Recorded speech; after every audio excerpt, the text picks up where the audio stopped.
जय हिंद दोस्तों इससे पहले वाले लेक्चर में मैंने आपको पढ़ाया था विस्थापन अभिक्रिया। तो इससे पहले वाले जो वीडियो में मैंने लेक्चर दिया था उसमें मैंने आपको विस्थापन अभिक्रिया पढ़ाया था। और दोस्तों अब लेते हैं हम ऊष्माक्षेपी अभिक्रिया, और ऊष्माक्षेपी अभिक्रिया के साथ साथ हम स्टडी करेंगे ऊष्माशोषी अभिक्रिया की। तो हम आज का अपना टॉपिक लेते हैं ऊष्माक्षेपी अभिक्रिया।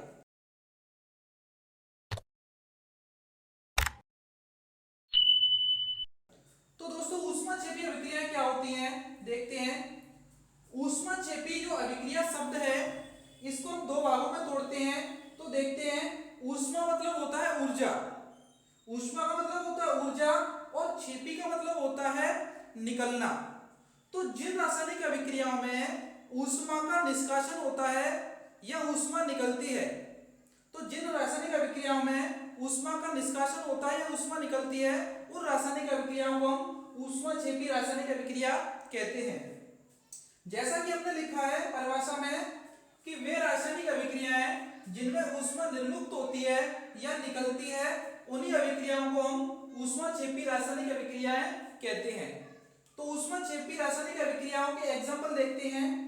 इसमें सबसे पहले लेते हैं प्राकृतिक गैस का दहन, और प्राकृतिक गैस में हम लेते हैं दोस्तों CH4, और CH4 को प्राकृतिक गैस या मीथेन गैस भी कहते हैं, जिसको हम गोबर गैस भी कह सकते हैं, क्योंकि यह जो गैस है मीथेन गैस यह पशुओं के मल में पाई जाती है, गोबर में पाई जाती है, इसलिए इसे गोबर गैस भी कहते हैं। इसको प्राकृतिक गैस भी कहते हैं, मीथेन गैस भी कहते हैं, और इसको गोबर गैस भी कहते हैं। तो जो प्राकृतिक गैस है यह ऑक्सीजन के साथ रासायनिक अभिक्रिया करती है, और ऑक्सीजन के साथ प्राकृतिक गैस का या मीथेन गैस का दहन होता है, और इसके दहन होने से कार्बन डाइऑक्साइड गैस का निर्माण होता है, साथ साथ जल का निर्माण होता है जो कि गैस फॉर्म में होता है, वाष्प के रूप में होता है, और इसके साथ साथ ऊष्मा का निष्कासन होता है। तो जैसा कि हमने परिभाषा पढ़ी थी ऊष्माक्षेपी अभिक्रिया क्या होती है, तो ऊष्माक्षेपी अभिक्रिया वह होती है जो अपने अंदर से ऊष्मा का निष्कासन करती है। और इस एग्जांपल में हमने देखा कि जो मीथेन या प्राकृतिक गैस है वह ऑक्सीजन के साथ जलती है, और जलने के बाद कार्बन डाइऑक्साइड जल तथा ऊष्मा का निर्माण करती है, और ऊष्मा इस रासायनिक अभिक्रिया से निष्कासित होती है। इसी प्रकार दूसरा एग्जांपल देखते हैं कोयले का दहन। हम जानते हैं कि जो कोयला होता है, कोयला कार्बन परमाणुओं का बना हुआ होता है, कोयला कार्बन परमाणु का बना होता है, उसमें कार्बन परमाणु के अलावा और कोई भी परमाणु उपस्थित नहीं होता। जब कोयला जो है ऑक्सीजन के साथ जलता है, ऑक्सीजन के साथ वर्ण होता है, तो कार्बन जब ऑक्सीजन के साथ जलता है तो जलने के बाद कार्बन डाइऑक्साइड गैस का निर्माण होता है, और साथ साथ उसके अंदर से ऊष्मा निकलती है। जैसा कि दोस्तों आपने देखा है कि जब आप कोयले को वर्ण करते हो, जलाते हो, तो हम जानते हैं कि कोई भी वस्तु होती है वह ऑक्सीजन के साथ जलती है। तो कोयला जो है कार्बन परमाणुओं का बना रहता है, और कोयला ऑक्सीजन के साथ जलता है, और जलने के साथ साथ उसमें कार्बन डाइऑक्साइड गैस का निर्माण होता है, और कोयला जब वर्ण होता है तो उससे ऊष्मा निकलती है।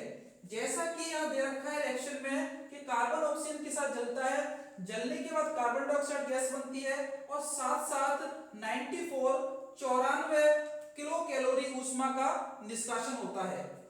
दोस्तों अगला एग्जांपल लेते हैं, ग्लूकोज ऑक्सीजन के साथ मिलकर ऊर्जा देता है। तो ग्लूकोज जो है वह ऑक्सीजन के साथ मिलकर ऊर्जा किस प्रकार देता है, तो पहले इसकी कुछ बेसिक कंडीशन समझते हैं। तो जो ग्लूकोज होता है वो हमें प्राप्त कैसे होता है, तो ग्लूकोज हमें प्राप्त होता है भोजन के माध्यम से, क्योंकि जब भोजन को चबाते हैं, चबाने के बाद जब उसको निगलते हैं, और निगलने के बाद जो हमारी छोटी आंत है उसमें जो भोजन है उसका पूर्ण पाचन हो जाता है, और पूर्ण पाचन होने के बाद भोजन से हमें ग्लूकोज प्राप्त होता है, और ग्लूकोज प्राप्त होने के बाद यह ग्लूकोज हमारी आंतों के द्वारा सोख लिया जाता है, इसका एब्जॉर्प्शन कर लिया जाता है। जब ग्लूकोज का एब्जॉर्प्शन हमारी आंतों के द्वारा होता है तो यह ग्लूकोज जाके पहुंचता है रक्त में या ब्लड में, तो ग्लूकोज एब्जॉर्प्शन होने के बाद हमारे रक्त में पहुंचता है और रक्त से हमारे शरीर की जितनी भी कोशिकाएं हैं या टिश्यू है उन सेल्स के अंदर या उन टिश्यूओं के अंदर ग्लूकोज प्रवेश कर जाता है। तो हम कह सकते हैं फाइनली ग्लूकोज छोटी आंत में पचने के बाद इसका अवशोषण होता है। अवशोषण होने के बाद यह रक्त में पहुंचता है और रक्त से यह कोशिका या टिश्यूओं के अंदर प्रवेश कर जाता है। अब इस ग्लूकोज को तोड़ने के लिए जरूरत पड़ती है ऑक्सीजन की। तो दोस्तों आप जानते हैं कि हम जो रेस्पिरेशन करते हैं या श्वसन करते हैं उसमें ऑक्सीजन को ग्रहण करते हैं और CO2 को छोड़ते हैं। तो ऑक्सीजन ग्रहण की जाती है और कार्बन डाइऑक्साइड गैस छोड़ी जाती है। तो ऑक्सीजन गैस जब हम ग्रहण करते हैं तो यह ऑक्सीजन गैस हमारे फेफड़ों में या लंग्स में प्रवेश करती है। लंग्स से यह ऑक्सीजन गैस जो है यह हमारे रक्त में या ब्लड में प्रवेश करती है और ब्लड या रक्त से यह ऑक्सीजन फाइनली टिश्यू या सेल्स के अंदर प्रवेश कर जाती है। और हम जानते हैं कि सेल्स के अंदर जो है ग्लूकोज उपस्थित है और सेल्स के अंदर श्वसन के द्वारा ऑक्सीजन फाइनली पहुंच जाती है और ऑक्सीजन सेल्स के अंदर पहुंचने के बाद कोशिका के अंदर या सेल्स के अंदर ग्लूकोज को तोड़ती है, इसका इनडायरेक्टली विखंडन करती है। और इसको किसमें तोड़ती है? इसको कार्बन डाइऑक्साइड, जल तथा ऊर्जा में तोड़ती है। तो हम कह सकते हैं कि सेल्स के अंदर जो ऑक्सीजन है इसको इनडायरेक्टली विखंडित करता है, तोड़ता है और तोड़ने के बाद इससे तीन चीजों का निर्माण होता है। कार्बन डाइऑक्साइड गैस, जल जो कि लिक्विड अवस्था में है और साथ साथ ऊष्मा निकलती है। ऊष्मा जो होती है यह हमारे शरीर में ATP के रूप में पाई जाती है जिसको बोलते हैं एडिनोसिन ट्राइफॉस्फेट। और इस ऊष्मा के द्वारा ही हमारी पूरी बॉडी को, प्रत्येक सेल्स को ऊर्जा प्राप्त होती है और इसके द्वारा जो हमारा शरीर है वह सजीव रहता है। तो हम कह सकते हैं कि ग्लूकोज सेल्स के अंदर उपस्थित होता है और श्वसन के द्वारा ऑक्सीजन भी सेल्स के अंदर पहुंच जाता है और ऑक्सीजन जो है ग्लूकोज को तोड़ता है कार्बन डाइऑक्साइड गैस में, जल में और ऊर्जा में। जो हमें ग्लूकोज के टूटने से ऊर्जा मिलती है यह हमारे शरीर को चलाती है जिससे कि हमारा शरीर जीवित रहता है। और कार्बन डाइऑक्साइड गैस जो बनी है यह हमारे सेल्स के अंदर उपस्थित होती है और यह हमारी बॉडी के लिए हानिकारक होती है। तो फिर क्या होता है, जो CO2 या कार्बन डाइऑक्साइड गैस है यह सेल से निकल के रक्त में पहुंचती है, रक्त से यह फेफड़े में पहुंचती है, फेफड़ों से या लंग्स से यह श्वसन क्रिया के द्वारा बाहर निकल जाती है। तो इस प्रकार ग्लूकोज के द्वारा CO2 बनती है वह श्वसन के द्वारा बाहर निकलती है और जो वायुमंडल में उपस्थित कार्बन डाइऑक्साइड गैस है यह श्वसन के द्वारा अंदर जाती है। इसके साथ साथ अन्य एग्जाम्पल भी देखते हैं ऊष्माक्षेपी रासायनिक अभिक्रिया के। तो दोस्तों जो अमोनिया का निर्माण होता है, अमोनिया के निर्माण में ऊष्मा निकलती है और अमोनिया का निर्माण किस प्रकार होता है? अमोनिया के निर्माण के लिए हमें नाइट्रोजन चाहिए और नाइट्रोजन के साथ साथ हाइड्रोजन चाहिए। नाइट्रोजन और हाइड्रोजन आपस में रासायनिक अभिक्रिया करके अमोनिया गैस का निर्माण करते हैं और इस अमोनिया बनने के साथ साथ यहाँ पर 22.4 किलो कैलोरी ऊष्मा का निष्कासन होता है। तो हम कह सकते हैं कि अमोनिया का जो निर्माण होता है जिस रासायनिक अभिक्रिया के द्वारा, वह रासायनिक अभिक्रिया ऊष्माक्षेपी रासायनिक अभिक्रिया कहलाती है क्योंकि उसमें 22.4 किलो कैलोरी ऊष्मा का निष्कासन होता है। इसी प्रकार जो इथाइल अल्कोहल होता है जिसे हम शराब कहते हैं, शराब के अंदर इथाइल अल्कोहल उपस्थित होता है जिसका फॉर्मूला है C2H5OH जो कि लिक्विड अवस्था में है। और इथाइल अल्कोहल को जब ऑक्सीजन के साथ वर्ण करते हैं, जलाते हैं, तो इथाइल अल्कोहल ऑक्सीजन के साथ वर्ण होने के साथ साथ हमें कार्बन डाइऑक्साइड प्राप्त होता है, जल प्राप्त होता है और ऊष्मा प्राप्त होती है।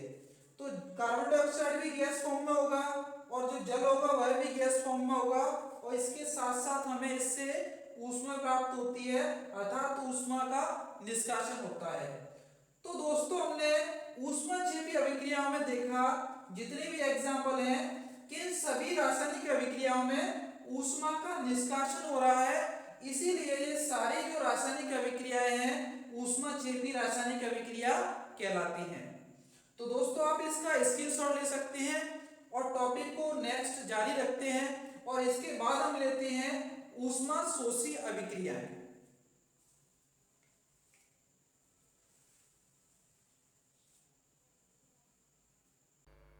दोस्तों अब हम देखते हैं ऊष्मा शोषी या रासायनिक अभिक्रियाएं। तो ऊष्मा शोषी या रासायनिक अभिक्रियाएं क्या होती हैं? ऊष्मा शोषी जो शब्द है इसको दो भागों में तोड़ते हैं और इससे रासायनिक अभिक्रिया को समझते हैं। ऊष्मा माने होता है ऊर्जा और शोषी माने होता है अवशोषण। तो ऊष्मा माने क्या होता है दोस्तों? ऊष्मा माने होता है ऊर्जा और शोषी माने होता है अवशोषण। तो जिन रासायनिक अभिक्रियाओं में ऊष्मा का अवशोषण होता है उन सभी रासायनिक अभिक्रियाओं को हम ऊष्मा शोषी रासायनिक अभिक्रिया कहते हैं। जैसा कि हमने परिभाषा में लिखा है कि वह रासायनिक अभिक्रिया जिनमें ऊष्मा का अवशोषण होता है ऊष्मा शोषी रासायनिक अभिक्रिया कहलाती है। और ऊष्मा शोषी जो रासायनिक अभिक्रिया है इसको हम उदाहरण के माध्यम से समझते हैं कि जो प्रकाश संश्लेषण जो होता है कोशिका के अंदर, तो प्रकाश संश्लेषण एक ऊष्मा शोषी अभिक्रिया है और यह अभिक्रिया किस प्रकार चलती है?